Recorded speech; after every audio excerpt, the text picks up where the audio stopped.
Find the coordinates of the points of intersection of the curve with the equation y equals x squared plus 2x minus 3 and the straight line with equation y equals x plus 1.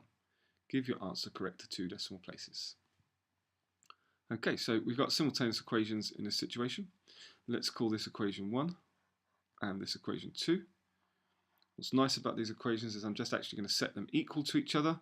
So we can say 1 equals 2, something like this, so that I get x squared plus 2x minus 3 equals x plus 1.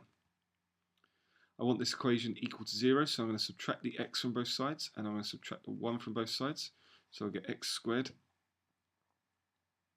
plus x and minus 4 equal to 0. Now, taking a little bit of a clue from the question here, it says give your answers correct to 2 decimal places. So I'd assume from this that I'm going to need to be able to use the quadratic formula. There's no factors of 4 which have a difference of 1. So we're going to now say use the quadratic formula. So x equals minus b plus minus square root of b squared minus 4ac all over 2a. So remember, really what we're getting marks for here is for the method, so showing the substitution correctly.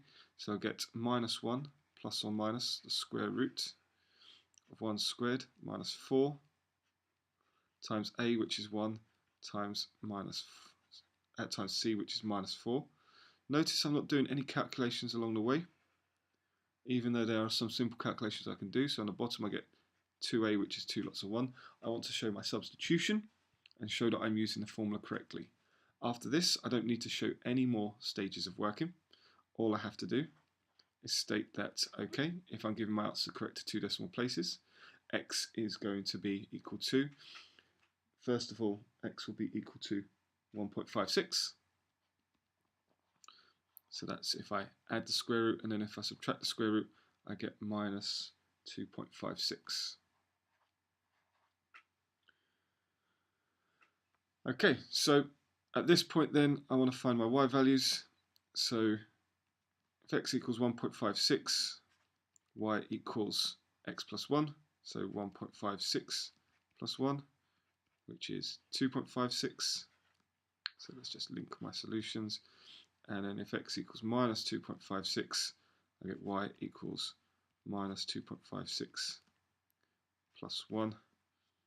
So I get that y equals minus 1.56.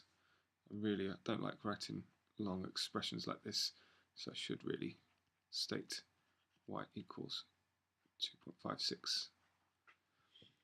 Okay, so let's have a look at how the marks are awarded in this question. First of all, there is a method mark awarded for this line. The very first line is putting these two equations equal to each other, ready to solve. And there is an accuracy mark for rearranging and getting this correct quadratic equation. Next, there is a method mark for demonstrating your use of the quadratic formula. And so there is then an accuracy mark, 2 accuracy marks if we get down to our solutions at this stage here. Okay, so finally our last accuracy or answer mark is given for our y values. Okay, well I hope that all made sense and you understood my solution.